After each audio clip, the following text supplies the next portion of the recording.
जो भक्त गुरु मंत्र जप रहे होता है जी और बाद में किसी दूसरे मंत्र में उनकी श्रद्धा जग जाती है, जी। कहीं से किसी प्रकार से, या उनके अब गुरुजी नहीं रहे या अन्य प्रकार से, तो उनको क्या ऐसा करना चाहिए? उसे मुझे ऐसा लगता है कि अपने गुरु उपस्थित हो या अंतर ध्यान हो गए हो, गुरु मंत्र का त्याग नहीं करना चाहिए। हाँ, हमारी किसी के प्रवचन सुनकर श्रद्धा हुई है, हम उन प्रवचनों को स्वीकार करते हैं और गुरु मंत्र अपना जपते हैं और मार्ग भूमिका अध्यात्म की बदलती चली जाएगी। अब जैसे अपने, तो अपने कहीं कुछ नहीं किया है, अपने किसी से प्रभावित नहीं हुए, ये प्रभावित होके नहीं हुआ, ये भगवान शिव के द्वारा कैसा होगा वृंदावन, और शिव नगरी में ही रासलीला दिखाना, रासलीला में आसक्ति हो जाना, अब हा वृंदावन प्रकट हो जाना। अब वृंदावन में आना, कुछ नहीं जानते थे, किसी को कोई संप्रदाय, कोई रस मार्ग ही नहीं, केवल वो अपना जो अंदर चल रहा था बस। और एक सखी गाती हुई जा रही थी, प्रिया बदन छवि चंद्र मनो, प्रीतम नयन चकोर, प्रेम सुधारस माधुरी, पान करत निशिभोर, अंगन की छवि। पीछे एकदम लग गए, क्योंकि अब समझ थी। तो सखी से कहा, ये ग्रंथ कहाँ मिलेगा? कहा, ए बाबा, तू ग्रंथ क्या करे, सन्यासी होकर तुमका क्यों प्रभु का? तो उनका बिना रस के आचार्यों की शरण हुए रस थोड़ी स्फुरित हो जाता है। उनका कहाँ शरणागति हो, बिल्कुल आप ये समझो, बिल्कुल अनवेक की, वृंदावन से, वृंदावन रस से। तो उनका मंदिर में जाओ राधा वल्लभ जी के, अब जैसे बावरा, मतलब बावरापन, हाथ में कमंडल, भगवा वस्त्र, बस वहां उनका जो गोस्वामी, आपका तो बड़ा त्यागपूर्ण वेशभूषा भी ऐसा ही रहा शुरू से। एक अचला ऐसे केवल वाराणसी में, और वही घाट पे बिछा लेना और ऐसे सोना, और थोड़ी देर रस्सी घाट में आके बैठ जाना, जो भिक्षुकों के बीच में जैसे सतुआ या मीठा आदि जो मिला, फिर मणिकर्णिका घाट तक, ऐसे हमारा यही घर था, मणिकर्णिका घाट तक किनारे पड़े रहना। ये जो कुछ हुआ है हमने नहीं किया, ये हमसे जबरदस्ती कराया गया है। नहीं, हम अपनी गुरु निष्ठा और इष्ट निष्ठा में ऐसे नहीं कि तो अपने प्रेम भक्ति का प्रचार करवाना है जी। हाँ, बस उनका खेल ये समझो। हाँ, मतलब तिलक बदला हुआ है, लेकिन जूड़ा वैसे ही जैसे पहले था। तो दिमाग उन्हीं के आज अगर हम प्रश्न का उत्तर निकल रहा है ना, तो वंदे बोधमयम नित्यम गुरुम शंकर रूपिणम, आप पक्का समझ लीजिए, हमको घुमा के इसीलिए लाया गया है। हाँ, अगर वहां का पानी ना होता तो यहाँ की वाणी ना होती। मुझे लगता है पूज्य स्वामी मधुसूदन सरस्वती जी या बड़े बड़े महापुरुषों को आकर्षित किया। हाँ, श्रीपाद प्रबोधानंद सरस्वती जी, इनको भी श्री जी ने ही आकर्षित किया। हाँ, ये सिद्ध ज्ञानी महापुरुष, ब्रह्म बोध संपन्न महापुरुष हैं, तो भला जो मोक्ष सुख का स्वाद लिए हुए है, तो हमें लगता है सही माने में जीवन मुक्त महापुरुष ही प्रेम का अधिकारी होता है। परमहंस श्री सुखदेव जी, जी, उनसे बड़ा कौन होगा? हाँ, जीवन मुक्त परमहंसों का ही ये रस है, प्रेम, जो प्रेम है। अगर नहीं समझ पाएंगे तो फिर तो फिसल के उसी मेड़ में खड़ा हो जाता है, फिसल के उसी में। इसीलिए वास्तविक प्रेम का अधिकारी जीवन मुक्त महापुरुष है, जो द्वंद्वातीत है, जो गुणातीत है, वही इस प्रेम का रसास्वादन कर सकता है।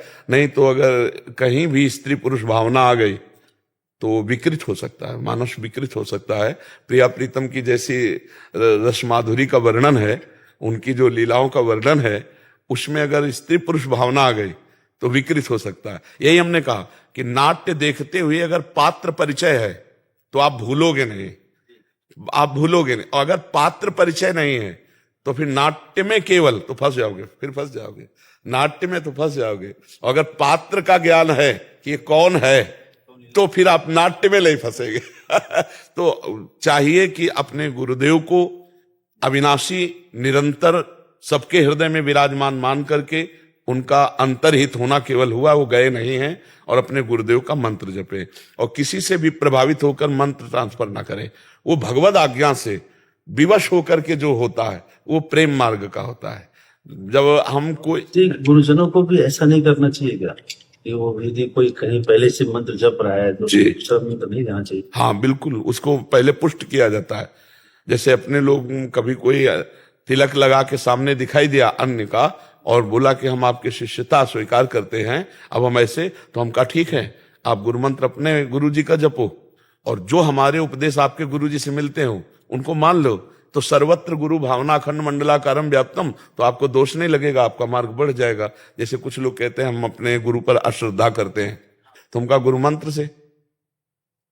से अश्रद्धा नहीं होनी चाहिए, क्योंकि गुरु मंत्र परम सच्चिदानंद में राम बोला, कृष्ण बोला, हरि बोला, जो बोला वो भगवान का सच्चिदान, उस पर श्रद्धा करो और गुरु के चरणों का भावना करो और उनके पास मत जाओ। मान लो आपको अश्रद्धा हो गई, पर निंदा भी मत करो और वही नाम मंत्र जप करो, देखो गुरु प्रकाशित हो जाए, क्योंकि गुरु तो भगवान है ना। भगवान गुरु कोई व्यक्ति नहीं हो सकता, गुरु ब्रह्म है। अगर हम गुरु को व्यक्ति मानकर स्वीकार करते हैं बहुत बड़ी गलती करते हैं। गुरु ब्रह्मानंदम परम सुखदम केवलम ज्ञान मूर्तिम द्वंद्वातीतम गगन सत्सम तत्वमस्यादि लक्ष्यम एकम नित्यम विमल अचलम सर्वधी साक्षीभूतम भावातीतम त्रिगुण रहितम सदगुरुम तम नमामि। तो हमें लगता है गुरु में साक्षात परब्रह्म परमात्मा भाव जब तक नहीं होता तब तक ये फिसड्डी भाव बना रहता है, नहीं फिसलने वाला भाव बना नहीं। जहां पहले तो ऐसा किसी को गुरु बनाए ना, और जब बना ले तो फिर साक्षात परब्रह्म परमात्मा भाव रखे, फिर फिसले ना।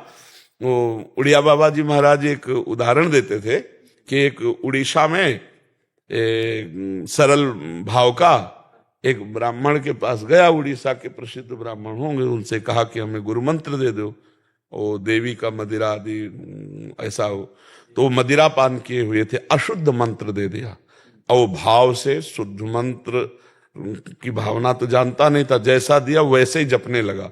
1 वर्ष में देवी जी प्रकट हुई और कहा बेटा मैं तुम्हारी भावना शुद्ध है इसलिए तुम्हें दर्शन दे रहे हैं, मंत्र शुद्ध है।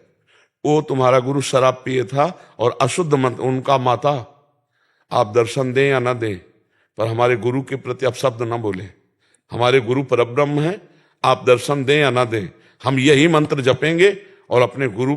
तब उन्होंने कहा बेटा मैं बहुत प्रसन्न हुई और मैं अब सिद्ध हुआ करूंगी तो इसी मंत्र से सिद्ध हुआ करूंगी। पूज्यपाद उड़िया बाबा जी ले ये तो गुरु के प्रति ब्रह्म भावना होना बड़ा कठिन है। छोटी मोटी चेष्टाएं कुछ ऐसी होती हैं महापुरुषों की जो रजोगुण को स्वीकार करके देह की यात्रा पूर्ण करते हैं। अगर रजोगुण स्वीकार न करें तो देह की यात्रा ही पूर्ण ना हो। बड़े बड़े महापुरुषों में ऐसा है, कुछ खान पान कुछ व्यवहार में ऐसे, तो ये संसारी के जो लोग हैं ना, ये मतलब फिर उसमें मनुष्य बुद्धि आ जाती, गुरु में मनुष्य बुद्धि या बहुत बहुत थोड़ा संत बुद्धि आ गई। लेकिन गुरुर् ब्रह्मा गुरुर्विष्णु गुरुर्देव महेश्वरा गुरु साक्षात परब्रह्म, ऐसी बुद्धि नहीं आती। परब्रह्म बुद्धि आ गई तो हमको किसका साक्षात्कार करना है? हो गया। हाँ, मूर्तिमान ब्रह्म के हम साथ हैं, मूर्तिमान ब्रह्म का हमारे ऊपर कृपा प्रसाद है, हम मूर्तिमान ब्रह्म को देख रहे हैं। अब हमें क्या है, हमारे गुरुदेव हैं, उनका दर्शन हो रहा, मानो ब्रह्म का साक्षात्कार। पर ऐसा बहुत कम होता है। और जो हमने ये देखा अपने गुरु का त्याग कर देता है, वो कहीं भी जाए उसका भी त्याग कर देगा। ये हमने दोनों बातें देखी। इसलिए गुरु का त्याग नहीं किया जाता, गुरु कृपा करके आगे बढ़ाता चला जाता है, वही भूमिका बदलता जाता है। हमने देखा कि वही हमारे गुरुदेव भगवान है और कोई गुरु नहीं, वही गुरुदेव भगवान। हमको इस रस क्षेत्र में आए तो रूप बदल लिया, जब इष्ट ने रूप बदला तो गुरु ने भी रूप बदल लिया। बकाया है वही, वो उसमें कोई तत्व में अंतर नहीं है।